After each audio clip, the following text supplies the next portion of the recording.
3억 8,500만 년 동안 이 유물은 땅속에 묻혀 있었고 이제서야 연구가 시작되었습니다. 그리고 아프리카의 진흙 해안에서 발견된 인간의 발자국은 거의 150만 년 동안 보존되어 있었습니다. 마치 누군가가 어제 그곳을 지나간 것처럼 말이죠. 아니, 이건 수백만 년에 대한 내 허황된 상상이 아니라 과학적으로 입증된 사실입니다. 안녕하세요, 친구들. 여러분은 키르톱 채널에 와 계십니다. 저는 알렉산드로입니다. 이곳에서 저는 고대 유물과 과거의 기이한 이야기들을 파헤치고 여러분과 함께 그 의미를 이해하려고 노력합니다. 실제로 모든 것이 어떻게 이루어졌는지 알아보려고 합니다. 저는 그물 배소라는 생물을 발견했고 서로 전혀 관련이 없어 보이지만 각각이 불가능해 보이는 발견들에 대해 여러분께 이야기해드리겠습니다. 하인들이 함께 묻힌 금으로 가득한 무덤. 그 남자는 말 그대로 금으로 묻혔습니다. 가슴 장식, 팔찌, 악어와 박쥐가 새겨진 귀걸이까지 머리부터 발끝까지 금으로 치장되어 있었죠. 하지만 그는 저승으로 혼자 떠난 것이 아니었습니다. 그의 곁에서는 다른 사람들의 유해도 발견되었습니다. 아마도 그의 하인들로 보이며 주인을 다른 세계로 동인시키기 위해 제물로 바쳐진 것으로 추정됩니다. 여기는 파나마 엘카뇨 고고학공원 2000년 이 넘은 엘리트 무덤입니다. 이 장소는 2009년부터 알려져 있었지만 완전히 발굴을 마친 것은 올해 들어서였습니다.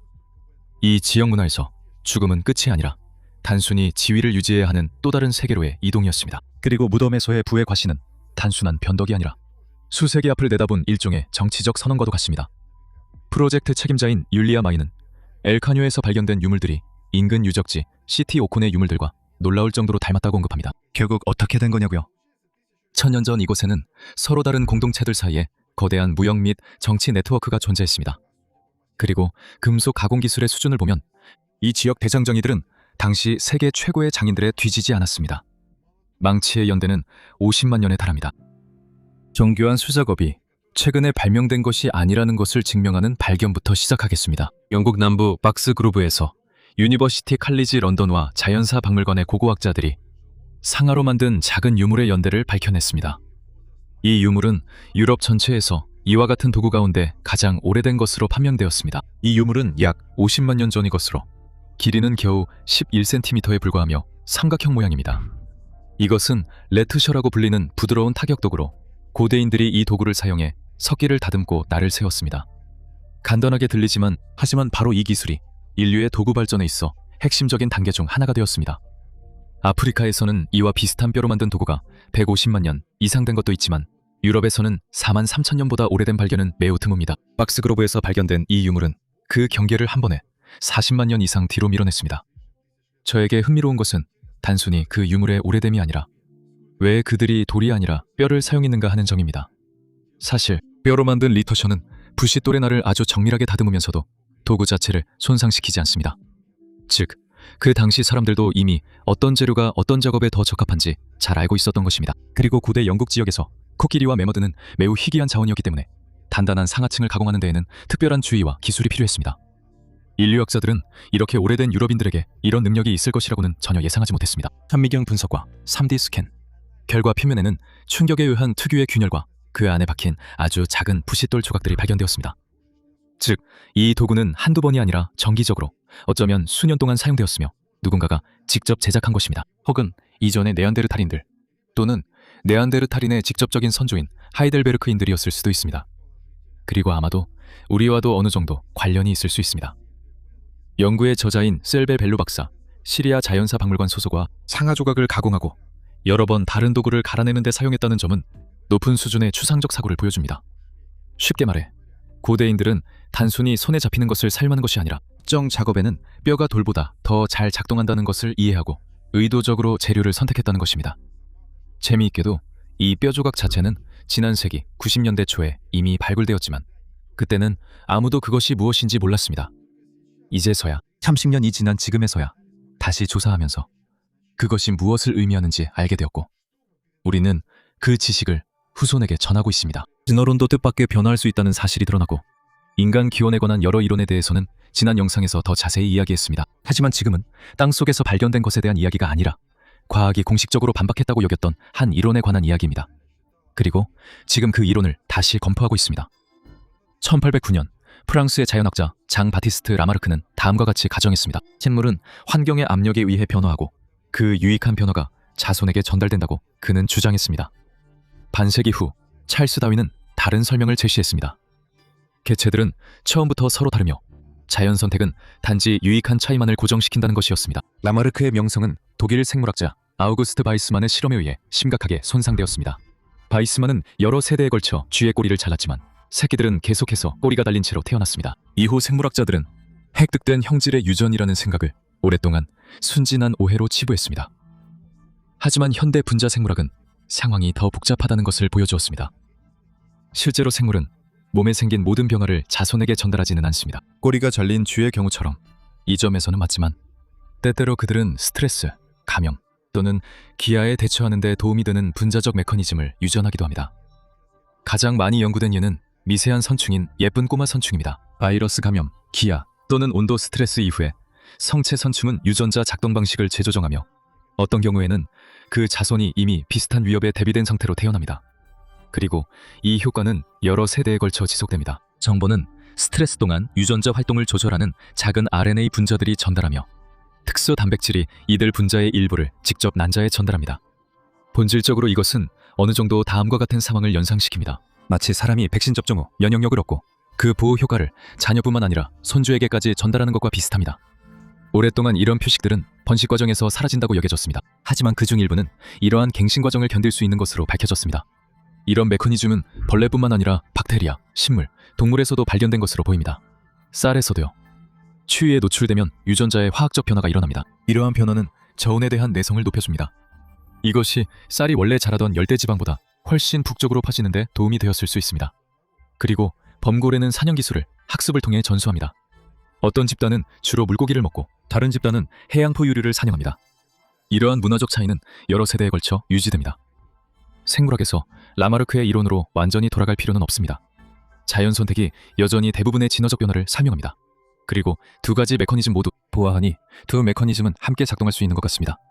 저는 여기서 심지어 학교에서 배우는 진화의 모델조차도 모두가 오랫동안 확립된 것으로 생각하는 그 모델조차도 실제로는 계속 보완되고 새로운 흥미로운 세부 사항들이 추가되고 있다는 생각이 마음에 듭니다. 찾고 있던 것보다 더 소중한 것을 발견했습니다.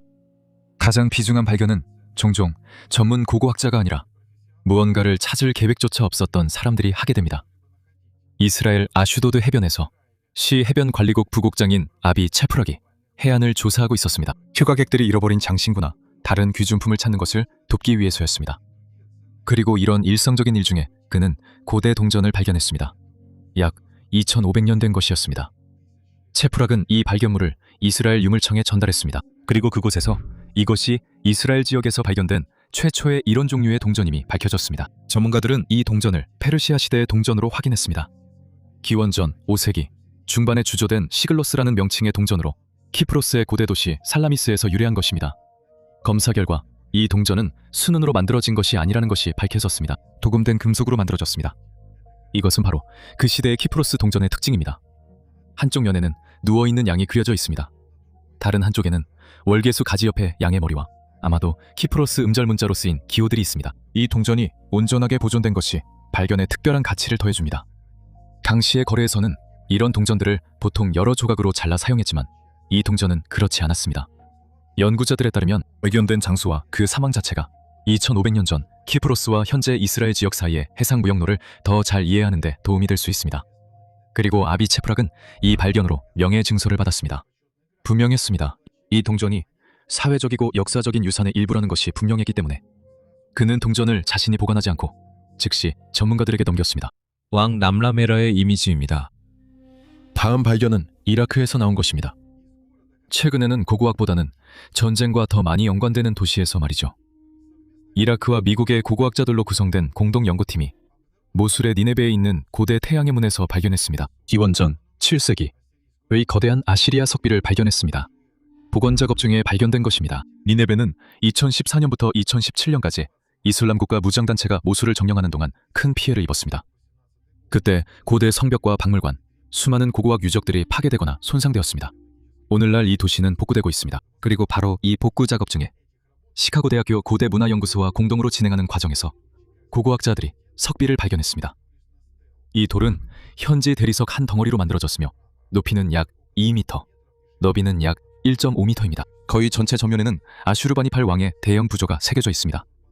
그는 기원전 668년부터 627년까지 신아시리아 제국을 통치했던 바로 그 왕으로 특유의 청동 투구를 쓰고 있습니다. 뒷면에는 크기가 더 작은 부조 2개가 더 있는데 이 역시 아마도 아시리아 왕들의 모습으로 추정됩니다. 인물들 옆에는 방대한 서련 문자 비문이 새겨져 있습니다. 아직 완전히 해독되지 않은 비문입니다. 초기 번역에 따르면 이 글은 아슈르바니팔의 니네베와 제국의 다른 지역에서의 건축 사업에 헌정된 내용임을 보여줍니다. 석비가 발견된 태양의 문은 고대 도시의 견고한 방어 성벽에서 주요 출입구 중 하나였습니다. 그리고 재미있는 점은 이 문이 오늘날에도 여전히 자동차가 통과하는 데 사용되고 있다는 것입니다. 단지 이제는 현대의 모술에서 그렇다는 것이죠. 아직 이 유물이 어디에 영구 보관될지는 결정되지 않았지만 연구자는 추가적인 비문 해독이 더 깊은 이해에 도움이 될 것이라고 기대하고 있습니다. 2500년이 넘는 역사를 지닌 신아시리아 제국 말기의 유적은 지금도 새로운 발견을 안겨줍니다. 단지 우리는 이 발견들을 현대 전쟁의 잔해 속에서 실제로 발굴해내야만 한다는 점이 다를 뿐입니다. 거인들의 무덤 사르데냐에서 마쿠메르시 근처 해발 740m 지점에서 이른바 거인들의 무덤이 발견되었습니다. 이 무덤의 나이는 3800년입니다. 이중 구조물은 조면한 블록으로 쌓여 있으며 오랜 세월 동안 완전히 덤불에 가려져 있었습니다. 그리고 위에서 보면 이 구조물을 발견하는 것은 불가능합니다. 내부에는 매장실과 입구 앞에 반원형의 기념비석인 엑세드라가 남아 있습니다. 일종의 의식용 공간입니다. 이 무덤의 특징은 입구 공간이 2개의 층으로 나뉘어 있다는 점입니다. 이런 구조는 매우 드물게 발견됩니다. 그리고 이 구조는 로마인들이 오기 전 사르데냐에 존재했던 누라기 문명의 건축 기술에 대한 인식을 바꿀 수 있습니다. 거인들의 무덤 자체는 기원전 1800년경에 등장했습니다. 고대 고인돌의 발전 형태로 볼 수 있습니다. 그리고 이곳은 집단 매장지로 사용되었습니다. 즉, 한 사람만이 아니라 여러 명을 한꺼번에 매장했습니다. 입구 앞의 반원형 공간은 조상들을 기리는 의식을 위해 사용되었습니다. 학자들은 이 지역에 사람들이 아주 이른 시기부터 살았다는 것을 입증하는 도자기를 발견했습니다. 그리고 무덤 주변에서는 선사시대부터 로마시대까지 사람들의 흔적이 남아 있습니다. 하지만 동시에 전문가들은 불쾌한 정도 확인했습니다. 불법 발굴에 명백한 흔적이 있습니다. 즉, 누군가가 고고학자들보다 먼저 무덤에 도달했다는 뜻입니다. 그리고 어쩌면 이미 무언가를 가져갔을 수도 있습니다. 거인의 무덤이라는 이름 자체는 고고학 용어가 아니라 지역 전설에서 유래한 것입니다. 누라기, 그리고 이런 구조물을 지었던 누라기인들은 전설에 따르면 키가 큰 사람들이었다고 합니다. 하지만 이것을 확인할 방법은 없습니다. 그들의 유해가 남아있지 않기 때문입니다. 그리고 또다시 역사를 다시 쓰게 됩니다. 다음 발견은 어떤 유물이 아니라 말 그대로 한순간의 흔적입니다. 그 순간은 불과 며칠밖에 지속되지 않았지만 수백만 년이 넘도록 보존되었습니다. 케냐 북부 투르카나 호수의 해안선을 따라 발견되었습니다. 케빈 하탈라가 이끄는 국제연구팀이 이 화석화된 발자국기를 자세히 조사했습니다. 그 나이는 무려 140만 년입니다. 그곳에는 파란트로푸스 보이세이 종에 속하는 8명의 존재가 남긴 흔적이 남아있습니다. 멸종한 인간의 친척들입니다. 그들은 느긋하게 진흙투성이 호숫가를 따라 하마와 영양 옆을 지나가고 있었습니다. 이 발견의 역사는 거의 반세기 전으로 거슬러 올라갑니다. 1978년 스미스소니언 연구소의 지질학자 케이 번스마이어가 그 시작이었습니다. 그는 바위에서 이상하게 둥근 함몰을 발견했습니다. 동료들이 암석층을 정리했을 때 그곳에서 한 쌍의 발자국이 드러났습니다. 고대 진흙에 찍힌 그 발자국은 하마의 발자국 옆에 있었습니다. 그 장소는 보존을 위해 임시로 모래로 덮였습니다. 본격적인 발굴은 2016년과 2023년에야 재개되었습니다. 그리고 진짜 흔적의 보고가 드러났습니다.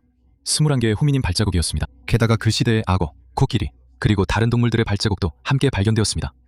화산재 덕분에 발자국의 연대를 정확히 알 수 있었습니다. 약 143만 년 전이었습니다. 그 당시 호수 근처에는 2종류의 이족보행 생물이 함께 살고 있었습니다. 튼튼한 이와 건장한 체격을 가진 파란트로푸스 보이세이, 그리고 호모 에렉투스, 현대 인류의 유력한 직계 조상입니다. 여기서 가장 흥미로운 점이 있습니다. 발자국 분석 결과 파란트로푸스는 키가 최대 1.8m에 달했고 몸무게는 약 75여 kg이었습니다. 즉 그들은 호모 속의 다른 종들보다 결코 작거나 약하지 않았습니다. 오랫동안 그렇게 여겨졌지만 말이죠. 두 종 모두 비슷한 체격을 가졌고 같은 환경에서 나란히 살았던 것으로 보입니다. 지금 우리는 다양한 국적과 피부색을 가진 사람들과 이웃하며 살고 있습니다. 예전에는 인간과 비슷한 존재들이 서로 가까이에서 살 수 있었습니다. 그리고 그들은 심지어 번식도 할 수 있었습니다. 또 다른 놀라운 점도 있습니다. 발자국을 남긴 8개체는 대부분 성체 수컷이었습니다. 암컷이나 아이들은 없었습니다. 하버드 대학의 닐 로치 연구원은 이것이 복잡한 사회 구조를 시사한다고 생각합니다. 어쩌면 수컷들이 큰 집단을 이루어 살았을지도 모릅니다. 짝을 두고 경쟁했겠지만 안전을 위해 물가에서는 일종의 순찰대처럼 모였던 것 같습니다.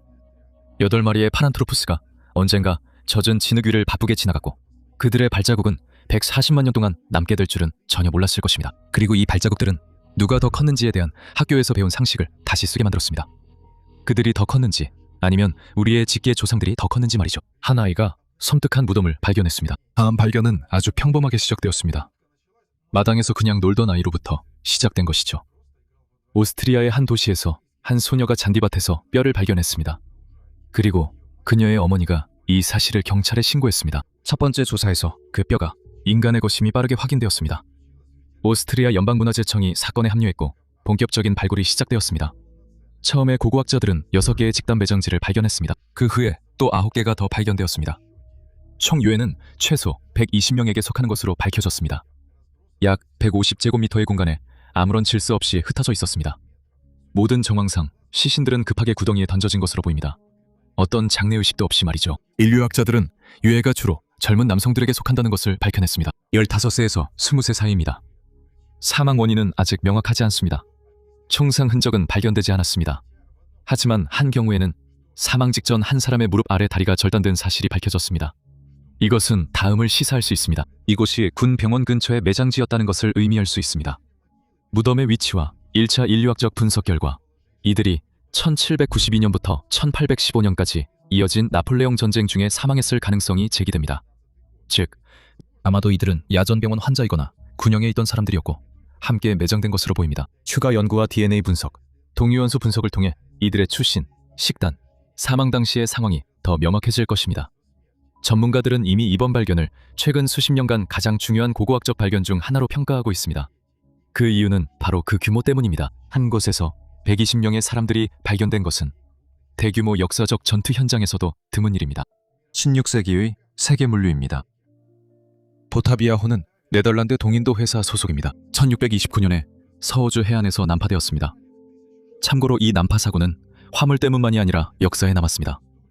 참사 이후 생존자들 사이에서 반란이 일어났고 이는 집단 학살로 이어졌습니다. 하지만 이번에 과학자들이 관심을 가진 것은 반란이 아니라 선내에 있던 건축용 석재였습니다. 예전에는 이 모든 석재가 한 채석장에서 채굴된 것으로 여겨졌습니다. 하지만 새로운 연구에 따르면 이 자재들은 여러 유럽 채석장에서 동시에 공급된 것으로 나타났습니다. 문제는 거의 4세기 동안 물속에 있었던 것이 화물의 외관을 변화시켰다는 점입니다. 그리고 많은 석재 블록들이 겉보기에는 완전히 똑같아 보입니다. 역사적 기록들도 완전히 보존되지 않았습니다. 그래서 과학자들은 돌의 내부를 들여다보기로 결정했습니다. 말 그대로 지르콘 광물의 미세한 입자 수준까지 조사한 것입니다. 이 광물의 화학적 조성은 암석이 어디에서 형성되었는지에 직접적으로 달려 있습니다. 즉, 지르콘을 통해 돌의 기원을 매우 정확하게 밝혀낼 수 있습니다. 이를 위해 우라늄 납 연대 측정법을 사용했습니다. 이 방법은 육안으로 구별할 수 없는 재료들도 구분할 수 있게 해줍니다. 알고 보니 겉보기에는 똑같은 블록들이 실제로는 최소한 현대 독일의 2개 이상의 서로 다른 지역에서 가져온 것이라는 사실을 밝혀졌습니다. 즉, 돌을 여러 곳에서 채취한 것입니다. 그런 다음 한 곳에 모아서 한 번에 다른 대륙으로 보냈던 것이죠. 아마도 이 블록들은 자카르타에 있는 요새화된 본부 건설을 위해 준비된 것으로 보입니다. 즉, 이미 400년이 훨씬 넘은 옛날에도 여러 나라에서 건축 자재를 한 번에 모아 한 건설 현장에 공급할 수 있을 만큼 체계적인 공급 시스템이 존재했다는 뜻입니다. 보타비아의 잔해는 이미 1960년에 발견되었습니다. 그리고 그 이후로 이곳은 호주에서 가장 중요한 해양 고고학 유적지 중 하나가 되었습니다. 하지만 보시다시피 발견된 지 60년이 훨씬 지난 지금도 이 배는 여전히 새로운 이야기를 들려주고 있습니다. 이제는 잠수부가 아니라 질량 분석기가 그 역할을 하고 있을 뿐입니다. 9천만 년 된 발견물입니다. 다음 발견물은 너무 작아서 2 손가락으로도 잡을 수 있을 정도입니다. 그리고 너무 희귀해서 전국에 단 하나뿐입니다. 모스크바 국립대학교 지질학대학의 과학자들은 러시아 과학 아카데미 지질학 연구소 동료들과 함께 보로네시 지역에서 나온 약 9천만 년 전 백악기 시대의 화석 진주를 기술했습니다. 이것은 러시아에서 발견된 이 메페류 화석 진주 중 최초로 신뢰성 있게 설명된 사례입니다. 이 진주는 대형 해양 연체동물인 이노케라미드에 의해 형성되었습니다. 이노케라미드는 백악기 시대의 바다에서 널리 분포했으며 강력한 방해석 껍질을 가진 거대한 조개였습니다. 바로 이러한 특징 덕분에 진주가 오늘날까지 보존될 수 있었던 것으로 보입니다. 일반적인 진주는 유기물이 많이 함유되어 있어 고생물학자가 발견하기 훨씬 전에 땅속에서 거의 항상 파괴됩니다. 발견물을 파괴하지 않고 연구하기 위해 마이크로 컴퓨터 단층 촬영을 사용했습니다. 이것은 병원에서 사용하는 CT와 같은 원리입니다. 단지 돌을 대상으로 한 것입니다. 처음에는 진주가 연체동물 내부에서 자유롭게 자랐고 그 후에 껍질의 안쪽 표면에 붙었다는 사실이 밝혀졌습니다. 내부에서는 아주 작은 핵도 발견되었습니다. 아마도 모래알이나 껍질 조각이었을 것이며 바로 그 주위를 중심으로 모든 것이 시작된 것입니다. 마치 오늘날 굴에서 진주가 형성되는 것과 똑같습니다. 연구자들은 전 세계에서 알려진 백악기 진주 발견 사례를 모두 모았습니다. 그런 진주는 단 24개뿐입니다. 그리고 대부분 역시 이노세라미드와 관련이 있습니다. 가장 오래된 호박 고생물학자들은 중국 후즈, 허우즈얼츠 지질층에서 3억 8,500만 년 된 호박을 발견했습니다. 이것은 대본기 중기입니다. 이전에는 가장 오래된 호박이 3억 2천만 년 된 것으로 여겨졌습니다. 미국의 석탄기 타정물에서 발견된 것이었습니다. 그래서 이번 새로운 발견은 호박의 역사를 한 번에 6,500만 년 더 뒤로 밀어냅니다. 실제 조각들은 아주 작습니다. 크기는 0.1mm에서 0.5mm 정도이고 가장 큰 것도 1.5mm를 넘지 않습니다. 그리고 그 안에서는 굳어버린 곤충이 전혀 발견되지 않았습니다. 하지만 진짜 이상한 점은 따로 있습니다. 화학 분석 결과 이 수지의 성분이 현대의 침엽수 수지와 비슷하다는 것이 밝혀졌습니다. 소나무과와 아라우카리아과입니다. 문제는 중기 대본기에는 침엽수를 포함한 어떤 현대식 식물도 존재하지 않았다는 점입니다. 이들은 대본기 말에야 등장했습니다.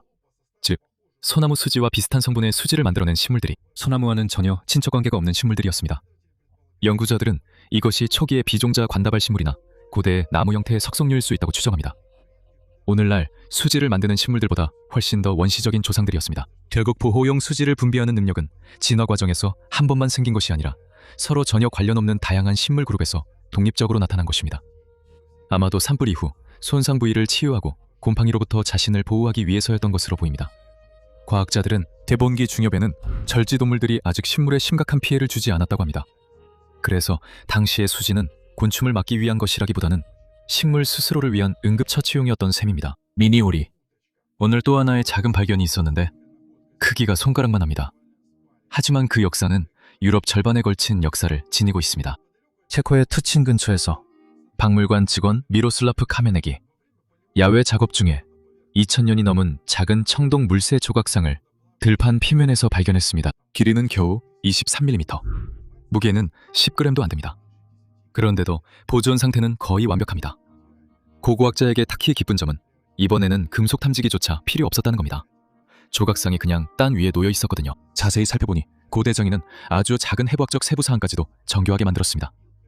볼록하고 둥근 눈, 길게 뻗은 부리, 그리고 몸통 뒷부분에는 가로로 새겨진 홈들이 있습니다. 이 홈들은 오리의 바늘깃털 질감을 모방한 것입니다. 이 조각상의 정확한 명칭은 알려지지 않았습니다. 아마도 어린이 장난감이었거나 보드게임의 말이었을 수도 있습니다. 어쩌면 의례적 의미를 지닌 물건일 수도 있습니다. 철기시대 문화에서 물새는 종종 그런 의미를 지녔기 때문입니다. 하지만 주요 가설은 이 오리 모양 장식이 더 큰 물건에 부착되는 장식용 부소품이었다는 것입니다. 나무 상자, 말의 마구 부품, 또는 의식용 그릇에 달렸을 수 있습니다. 이 유물은 어디에서 만들어졌는지도 매우 흥미롭습니다. 투치는 모라비아 관문에 위치해 있습니다. 이곳은 카르파티아 산맥과 수데티 산맥 사이의 자연스러운 통로입니다. 이 통로를 따라 유명한 호박길의 북쪽 구간이 지나갔습니다. 발트해 연안에서 온 태양의 돌, 즉 호박이 남쪽으로 도나우강과 아드리아해로 이동했습니다. 그리고 그 반대 방향으로는 소금이 이동했습니다. 음속과 완제품도 함께 이동했습니다. 고고학자들에 따르면 이 경로를 따라 폴란드에서 모라비아, 오스트리아에 이르기까지 멧돼지나 물새와 같은 비슷한 청동동물 조각상이 정기적으로 발견된다고 합니다. 그래서 투친의 오리는 우연이 아니라 큰 예술적 전통의 일부입니다. 그 생명체는 금을 똥으로 쌉니다.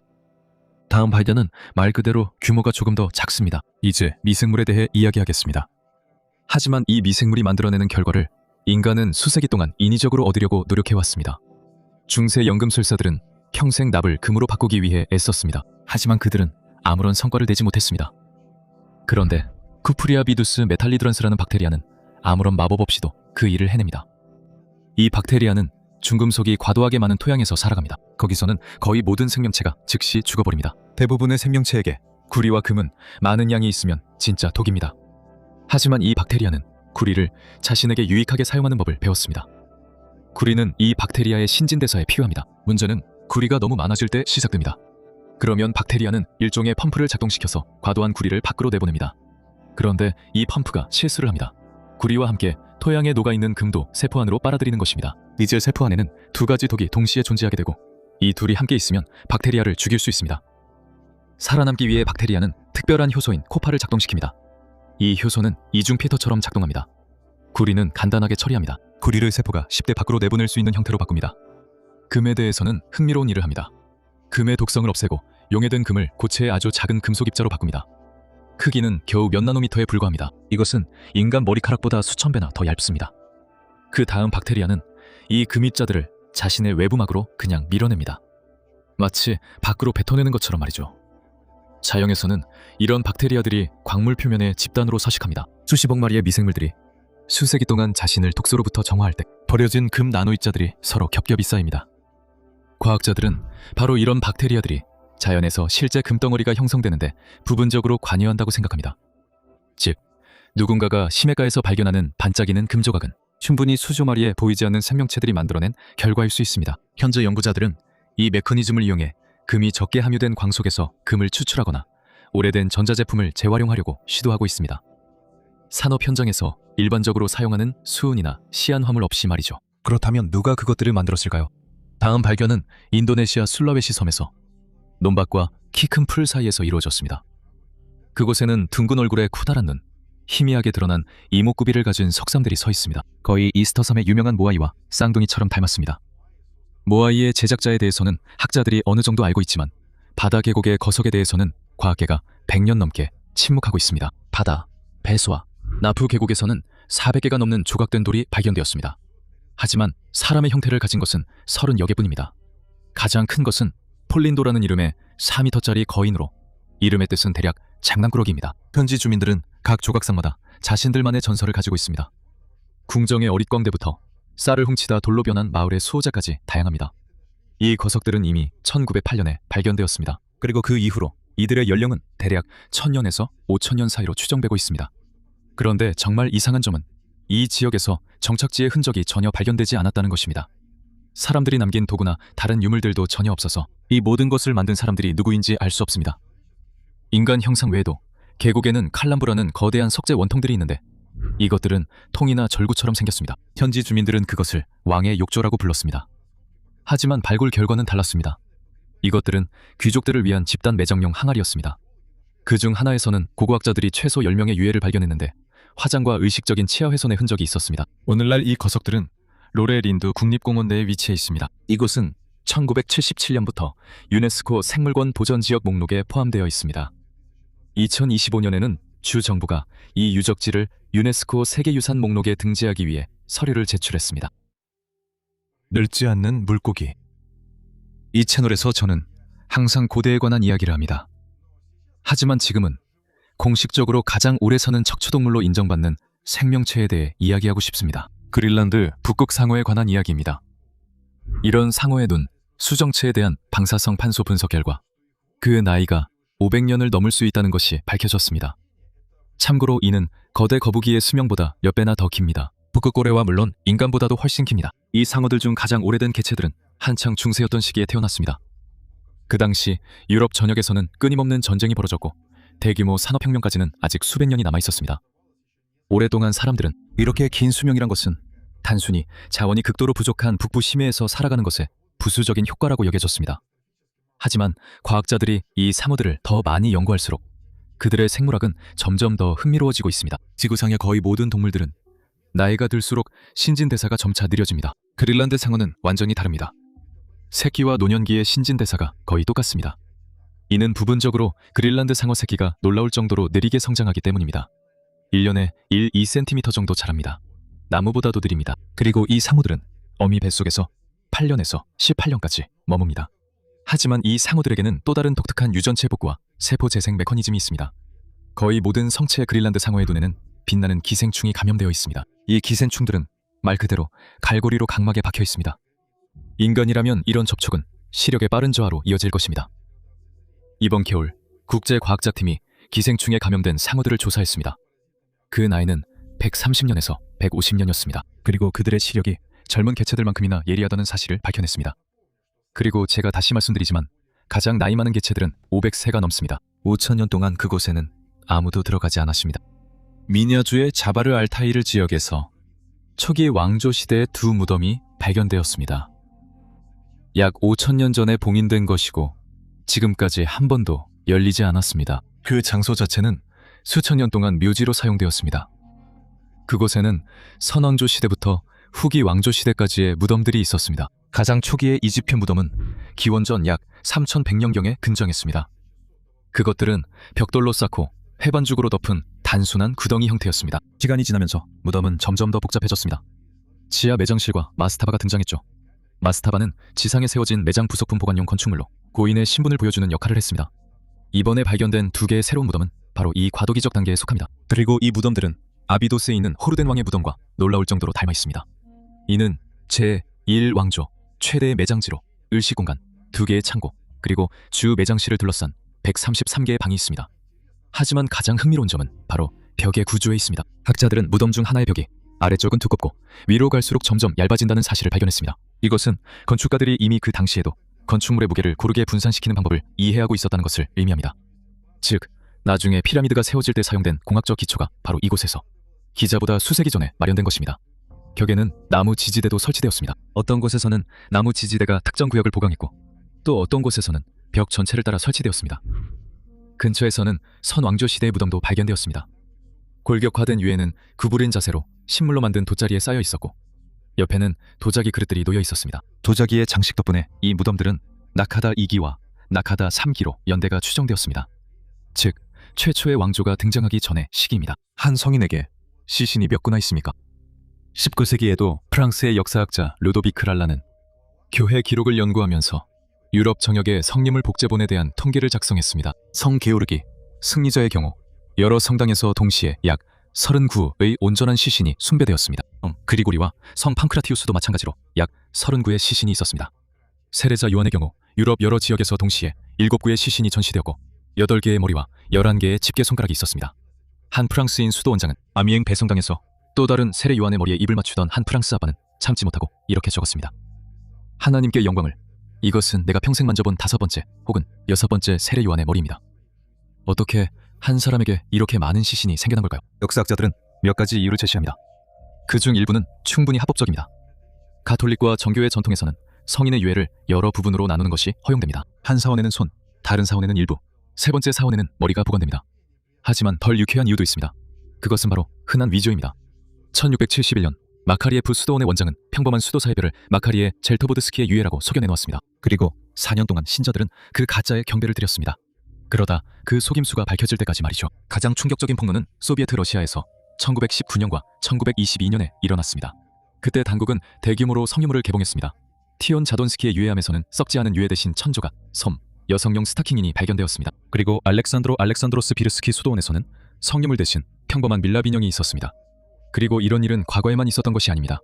2025년에는 기자들이 온라인 경매에서 성유물 시장이 형성되어 있는 것을 발견했습니다. 성 에브로시니아 폴로츠카야의 유해가 담긴 성유물함은 1,600달러에 팔렸고 파드레 피오의 상처에 있었다고 주장되는 붕대는 거의 4,000달러에 팔렸습니다. 같은 해의 조사에서는 가짜 성유물을 거래하는 국제적인 네트워크가 드러났고 이 네트워크는 한 이탈리아 시민과 연관되어 있었습니다. 인터넷에서 성유물 판매 광고의 거의 절반이 그 사람이나 그의 중개인에게 연결되었습니다. 하지만 전문가들은 성유물 시장은 존재하지 않는다고 말합니다. 판매되는 것의 99.9%는 가짜입니다. 수백만 개의 고대 유물 중에서 왜 바로 이 유물들만이 오늘날까지 남아있게 되었는지 생각해 본 적 있나요? 결국 우리에게 전해진 것은 가장 중요한 것이 아니라 단순히 우연히 살아남은 것들입니다. 오늘 가장 놀라웠던 발견은 무엇이었나요? 댓글로 남겨주세요. 채널을 구독하고 알림을 켜세요. 곧 새로운 영상이 올라올 예정입니다.